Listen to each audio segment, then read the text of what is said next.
Et bien évidemment, j'ai sur ce plateau plusieurs experts qui s'intéressent à cette problématique. Et très rapidement, je vais les présenter. Monsieur Kofi Aza, il est enseignant du FA, il est spécialiste du FA. Monsieur Aza, bonsoir. Bonsoir. Et merci d'accepter de venir sur l'émission Au cœur du mystère C'est un pour devoir. parler donc de cette problématique de notre société. Monsieur Hippolyte Fatombi, il est président de l'Étu Afrique, il est basé à Abidjan, il est donc à Cotonou en ce moment. Il a accepté également de partager ses réflexions, ses analyses sur ce sujet. Il est également sur le plateau. Monsieur Fatombi, bonsoir. Bonsoir, merci pour votre invitation. Juste à côté de vous, nous avons le père Nathanaël Yaouvi Soede. Il est prêtre catholique du diocèse de Lokossa au Bénin ici. Il est par contre enseignant-chercheur à l'Université catholique d'Abidjan, de l'Afrique de l'Ouest, pardon, UCAO, à Abidjan précisément. Et il intervient également à l'Institut catholique missionnaire d'Abidjan. Bonsoir mon père et merci de venir sur le plateau Au cœur du mystère. C'est moi qui vous remercie. Monsieur Hazard, qu'est-ce que c'est que la sorcellerie? Mais, pour donner une réponse très simple, je dirais que c'est une science de régulation de la société. Il ne faut pas confondre ça avec, faut pas confondre la science avec les dérives que nous observons sur un certain nombre de plans par rapport à certaines personnes mal intentionnées. Donc je dirais d'abord que c'est une science, mais une science de régulation de la société. Et comment est-ce qu'on peut comprendre que la sorcellerie puisse être une science de régulation de la société? Vous savez, il faut remonter à la source. Parce que dans chaque pays, l'histoire de la sorcellerie, ce n'est pas la même chose.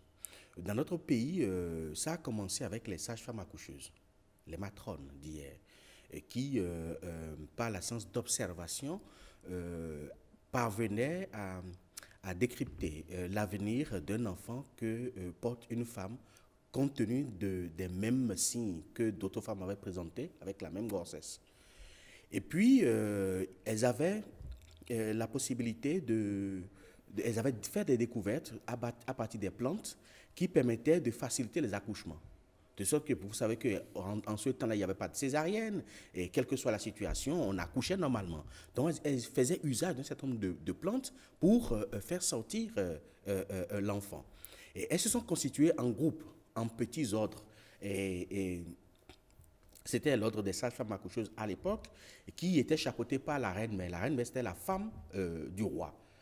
Et chaque peuplade avait organisé cette science-là, et compte tenu de l'évolution qu'elles avaient à l'époque, elles ont fait beaucoup de découvertes sur la vie et en même temps sur la mort, qu'elles ont gardé secret.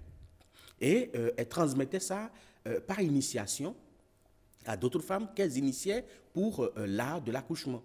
Donc, à partir de là, elles ont eu accès à beaucoup de connaissances qui, en même temps, peuvent faire le bien et aussi peuvent faire le mal.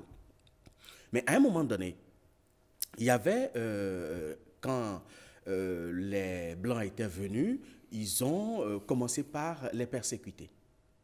Et ça fait que beaucoup se sont rangés dans les divers couvents du vaudou, puisqu'elles ont été contraintes d'abandonner ce métier qui les nourrissait. Donc, elles ont reconverti leurs connaissances dans le milieu endogène, principalement le milieu du vaudou. Et à partir de là, elles ont également reçu d'autres enseignements à l'intérieur, et par l'étude analogique, elles ont pu découvrir beaucoup de choses qui pouvaient, leur permettaient à l'époque entre griffes de se venger, parce qu'elles estimaient que les Blancs, les missionnaires sont venus pour les persécuter. Donc, elles avaient organisé d'autres petits groupes qui étaient entre griffes des rébellions, pour pouvoir se venger d'eux, et qui faisaient usage de la partie négative de ces connaissances acquises sur plusieurs siècles, qui ont été capitalisées au sein de ces différents ordres pour nuire à certaines personnes. Or, vous savez, l'homme étant faible devant un certain nombre de choses, certains ont cultivé uniquement le côté négatif. Or, c'était les garants de notre tradition. Parce que vous savez que quand vous rentrez dans une maison et on dit dans cette maison, on ne commet pas l'adultère. Au moment où vous serez en train de faire ça, il n'y a personne pour vous voir. Mais elles ont développé des facultés qui leur permettaient de découvrir rapidement ça. Et c'était châtié à l'époque.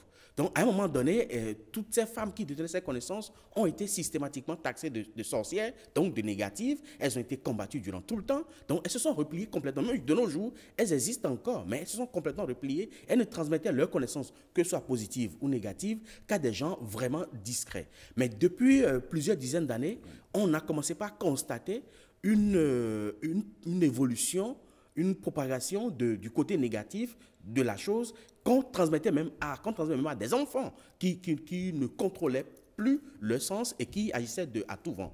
Donc, voilà à peu près l'historique de la chose. Donc, ça a commencé avec les sages-femmes accoucheuses, les matrones d'hier. D'accord.